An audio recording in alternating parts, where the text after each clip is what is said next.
నా గత వీడియోలో మీకు అరటిపండు తొక్కలతో మొక్కలకు 3 విధాలుగా మేలు జరుగుతుందని వివరించాను. అయితే ఈ వీడియోలో అదే తొక్కలతో మన శరీరానికి మేలు చేసే బనానా టీని ఎలా పెట్టుకోవాలో ఒక్కసారి చూపిస్తున్నాను.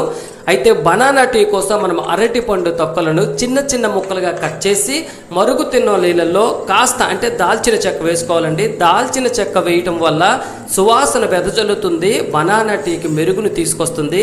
లవంగా అంటే 2-3 లవంగాలను వేయటం వల్ల వాసనతో పాటు విలువైన పోషకాలు ఉంటాయి. అయితే ఈ మరుగుతున్న నీళ్ళల్లో మనం కట్ చేసిన ఈ బనానా తొక్కలను వేసి 5 నిమిషాలు బాగా ఉడికించాలి. ఇదిగోండి, చక్కగా ఇలా ఉడుకుతున్నప్పుడు మనము ఇందులో పంచదార వేయవలసిన అవసరం లేదు.